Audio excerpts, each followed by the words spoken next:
Hello friends, welcome to my channel Master Ki Pathshala where you learn English better through Bengali যেখানে তোমরা ইংরেজি শিখবে বাংলায় অনেক বেটার ভাবে। আজকে পিকে দে সরকারের বই থেকে ট্রান্সলেশনের নতুন একটি এক্সারসাইজ আমরা সলভ করব। এর আগে পিকে দে সরকারের বই থেকে বিভিন্ন ট্রান্সলেশনের এক্সারসাইজ আমরা সলভ করে বিভিন্ন ক্লাসেস নিয়ে আসা হয়েছে। এছাড়াও বিভিন্ন সরকারি চাকরির প্রিভিয়াস ইয়ার্সের বিভিন্ন পরীক্ষাতে যে ট্রান্সলেশনের প্রশ্নগুলো এসেছিল বাংলা থেকে ইংলিশ, সেই সমস্ত প্রশ্নগুলো সলভ করেও বিভিন্ন ক্লাসেস নিয়ে আসা হয়েছে। সামনেই তোমাদের পিএসসি ক্লার্কশিপ এবং মিসলেনিয়াস পরীক্ষার মেন্স হতে চলেছে, সুতরাং এখন থেকেই তোমরা যদি ট্রান্সলেশনটা বাড়িতে প্রত্যেক দিন কিছু কিছু করে প্র্যাকটিস করতে শুরু করো তাহলে অবশ্যই পরীক্ষাতে তোমাদের অনেকটাই হেল্প হবে। এবং তোমরা আমার চ্যানেলের ট্রান্সলেশন প্লেলিস্ট থেকে প্রিভিয়াস সমস্ত ভিডিওগুলো পেয়ে যাবে এবং সেগুলো তোমরা দেখো, সেগুলো তোমরা প্র্যাকটিস করো। তাহলে শুরু করছি আজকের লেসন। এখানে যে প্যারাগ্রাফটি দেওয়া আছে সেই প্যারাগ্রাফটি প্রথমে আমরা বাংলাটা আরো সোজা করে বোঝার চেষ্টা করব, তারপর প্রত্যেকটি সেন্টেন্স বাংলা থেকে ইংলিশে ট্রান্সলেট করব। অনেকদিন আগে বাবাকে একবার ছোট্ট রবি চিঠি লিখে পাঠিয়েছিল। অর্থাৎ রবীন্দ্রনাথ ঠাকুর তার ছোটবেলায় কথা লিখছেন যে তিনি ছোটবেলায় তার বাবাকে একবার একটা চিঠি লিখেছিলেন। বাবা তখন হিমালয় ভ্রমণ করছেন। রবি ঠাকুরের বাবা তিনি তখন হিমালয় ভ্রমণ করতে গিয়েছেন। এমন সময় গুজব উঠল হিমালয় পেরিয়ে রুশেরা নাকি ভারতবর্ষে আক্রমণ করবে। রুশ বলতে রাশিয়ানস, তারা নাকি ভারতবর্ষ আক্রমণ করবে। রবির মায়ের হলো ভারী ভয়। এই গুজব শুনে রবি ঠাকুরের মা তিনি খুব ভয় পেলেন। কর্তা যে হিমালয়ে গেছেন, কারণ রবি ঠাকুরের বাবা সেই সময় হিমালয়তেই ভ্রমণ করছেন। ভয়টা হয়তো বড়দের কাছে বলতে লজ্জা পেয়েছিলেন, তাই ছোট্ট রবিকে ধরে একটা চিঠি লিখলেন। বাঁদিকে সেরেস্তা, সেখানকার এক কর্মচারীর সাহায্যে যথাসাধ্য সম্বোধন শিরোনাম দিয়ে চিঠি লেখা হলো। অর্থাৎ রবি ঠাকুর এবং তাদের সেরেস্তার একজন কর্মচারী এই দুজনের সাহায্যে নিয়ে একটি চিঠি লেখা হলো। তার উত্তরও এলো।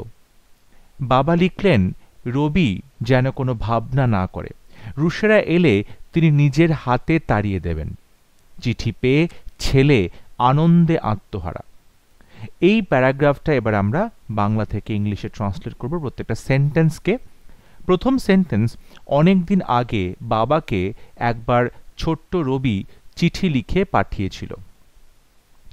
তাহলে দেখো লং টাইম আগো, মানে অনেকদিন আগে যেটা রয়েছে, লং টাইম আগো অনেকদিন আগে, ছোট্ট রবি আমাদের সাবজেক্ট ছোট্ট রবি, লিটল রবি পাঠিয়েছিল, এটা পাস্ট টেন্স আছে, so sent past tense, little Rabi sent কি পাঠিয়েছিল?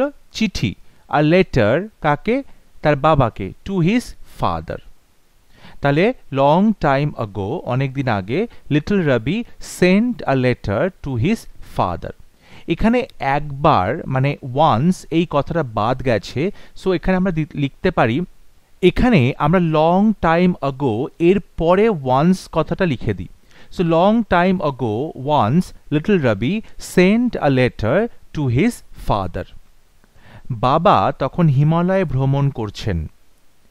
বাবা তখন হিমালয়ে ভ্রমণ করছেন।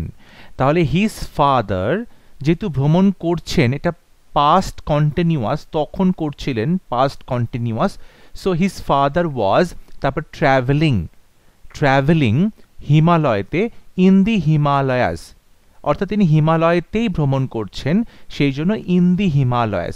His father was travelling in the Himalayas. এমন সময় গুজব উঠল।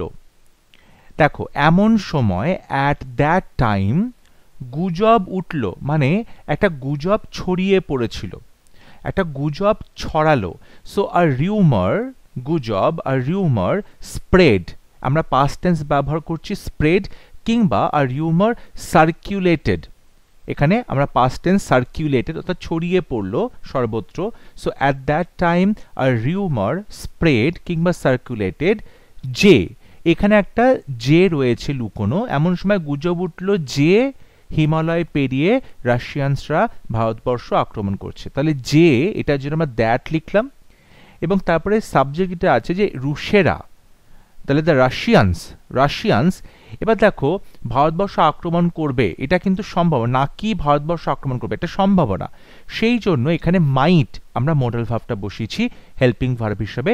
রাশিয়ানস মাইট এবং মোডালের পরে সবসময় ভার্বের প্রেজেন্ট ফর্ম বসে, সো আক্রমণ করা হচ্ছে অ্যাটাক, আক্রমণ করা হচ্ছে attack. So the Russians might attack, ভারতবর্ষকে আক্রমণ করবে। ইন্ডিয়া হিমালয় পেরিয়ে, এটা একটা পার্টিসিপল, পেরিয়ে, সো ক্রসিং দি হিমালয়াস, ক্রসিং দি হিমালয়াস। তাহলে at that time a rumour spread, সেই সময় গুজব উঠলো, আ রিউমার সার্কুলেটেড, গুজব উঠেছিল, দ্যাট যে দ্য রাশিয়ানস মাইট অ্যাটাক, রাশিয়ানরা আক্রমণ করতে পারে ইন্ডিয়া হিমালয় পেরিয়ে, ক্রসিং দি হিমালয়াস। পরের সেন্টেন্স, রবির মায়ের হলো ভারী ভয়। এই যে রবির মায়ের হলো ভারী ভয়, তার মানে রবির মা প্রচণ্ড ভীত হয়ে গেলেন, ভয় পেয়ে গেলেন। তাহলে এটাকে এভাবে লেখা যেতে পারে, রবিস মাদার ওয়াজ, ভারী মানে অনেকটা, ভেরি স্কেয়ার্ড, ভীত হয়ে গেলেন। তো Rubik's mother was very scared. কেন ভয় পেলেন? কর্তা যে হিমালয়ে গেছেন, এই যে কর্তা যে হিমালয়ে গেছেন মানে কি, কর্তাও হিমালয়তে রয়েছেন, কর্তা হিমালয়তেই রয়েছেন। সুতরাং আমরা লিখতে পারি হার হাজব্যান্ড, কর্তা মানে তার স্বামী, হার হাজব্যান্ড গেছেন, আমরা পাস্ট পারফেক্ট এখানে ব্যবহার করছি। Her husband had gone to the Himalayas, too T double, অর্থাৎ তিনিও তখন হিমালয়তেই গেছেন। তাহলে her husband had gone to the Himalayas two.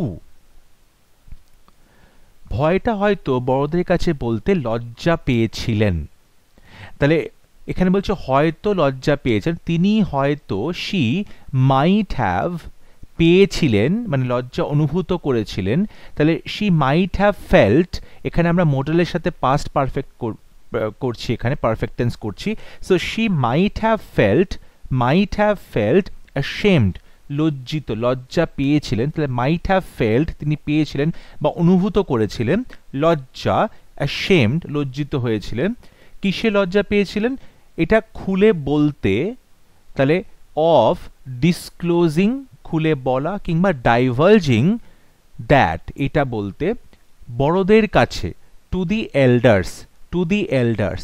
তাহলে she might have felt ashamed of disclosing কিংবা divulging that to the elders. তাই ছোট্ট রবিকে ধরে একটা চিঠি লিখলেন। সো এখন দেখো, ছোট্ট রবিকে ধরে একটা চিঠি লিখলেন মানে রবিকে দিয়ে চিঠি লেখালেন, রবিকে দিয়ে চিঠিটা লেখালেন, কাউকে দিয়ে কাজ করিয়ে নেওয়া। আমরা সেক্ষেত্রে মেক ভার্ব ইউজ করতে পারি, অন্য কাউকে দিয়ে কোনো কাজ করিয়ে নেওয়া। So she made little Rabi write, এবং যখন আমরা মেড বলছি, এই ভার্বটা যে আমরা ইউজ করছি, সেই ভার্বটার ক্ষেত্রে আমরা যখন তারপরে ভার্ব লিখব, সেক্ষেত্রে কিন্তু আমরা ডাইরেক্ট ইনফিনিটিভ ব্যবহার করব, ডাইরেক্ট ইনফিনিটিভ আমরা ব্যবহার করব। তাহলে এখানে যেটা রয়েছে যে so she made little Rabi write, এখানে কিন্তু আমরা টু রাইট বলবো না, এখানে শুধু রাইট বলবো। তাহলে she made little Rabi write a letter, এটা একটা ভাবে আমরা লিখতে পারি ট্রান্সলেশন, কিংবা অন্যভাবে লেখা যেতে পারে গট ভার্ব দিয়ে, গেট ভার্ব দিয়ে। She got little Rabi to write a letter. যখন আমরা গেট বলছি তখন কিন্তু এখানে টু রাইট আ লেটার আমরা ব্যবহার করতে পারি, she got little Rabi to write a letter. কিন্তু যখন আমরা মেড ভার্বটা ব্যবহার করছি, কাউকে দিয়ে কাজ করিয়ে নেওয়া, তখন আমরা ডাইরেক্ট ইনফিনিটিভ অর্থাৎ শুধুমাত্র V1 বসাবো, 2 প্লাস V1টা বসাবো না। So she made little Rabi write a letter, কিংবা she got little Rabi to write a letter, রবিকে ধরে একটা চিঠি লিখলেন।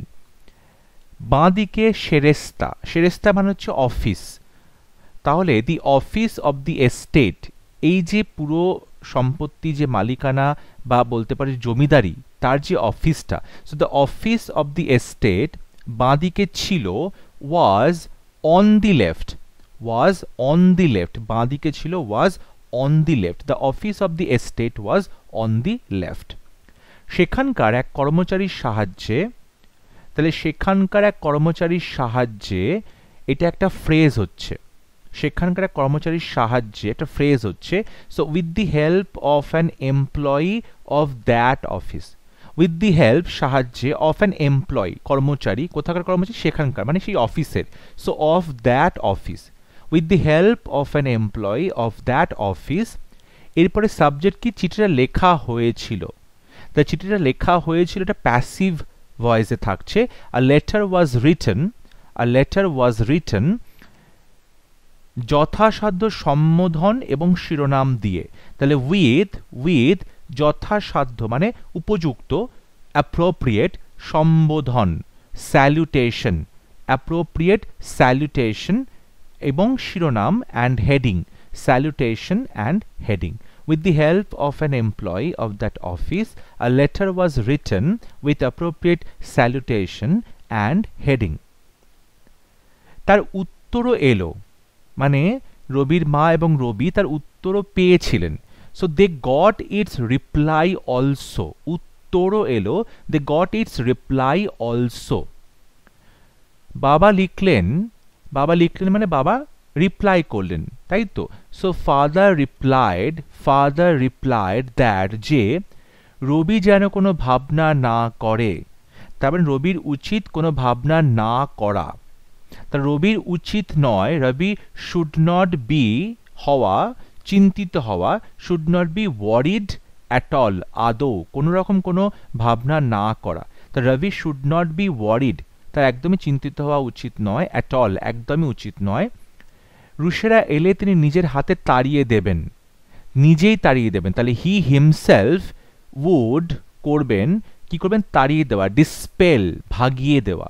হি হিমসেলফ উড ডিসপেল দি রাশিয়ানস রুশেদেরকে যদি তারা আসে, ইফ দে কেম, তাহলে he himself would dispel the Russians if they came.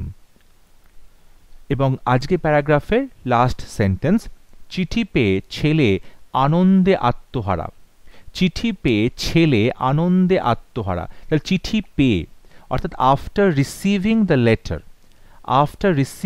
Letter, রবির আনন্দ আর বাঁধ মানে না, রবির আনন্দে আত্মহারা, রবির আনন্দে কোনো বাঁধ মানে না। Rabi's joy knew, past tense knew, no bounds, অর্থাৎ রবির আনন্দের কোনো সীমা পরিসীমা নেই। Rabi's joy knew no bounds, এই কথাটা এভাবে আমরা লিখতে পারি। আবার এভাবে লেখা যায়, রবি ওয়াজ বিসাইড হিমসেলফ উইথ জয়। এই যে বিসাইড হিমসেলফ উইথ জয়, এই ফ্রেজের অর্থ হচ্ছে আনন্দে আত্মহারা হয়ে যাওয়া। So after receiving the letter Rabi's joy knew no bounds, রবির আনন্দের কোনো সীমা পরিসীমা ছিল না। কিংবা আমরা বলতে পারি Rabi was beside himself with joy, Rabi was beside himself with joy. তাহলে আশা করবো আজকে প্রত্যেকটা সেন্টেন্স ট্রান্সলেশন তোমরা ভালো করে বুঝতে পেরেছো। তোমরা চাইলে তোমাদের আনসার কমেন্টে লিখে পাঠাতে পারো, আমি আমার সময় মতো অবশ্যই সেটা কারেকশন করে দেবো। যদি ভিডিওটি ভালো লাগে ভিডিওটি লাইক করবে, শেয়ার করবে এবং আমার চ্যানেলটি সাবস্ক্রাইব করতে ভুলবে না। পরবর্তী লেসনে খুব শীঘ্র দেখা হবে, ততক্ষণ সবাই ভালো থাকবে, সুস্থ থাকবে। Thank you.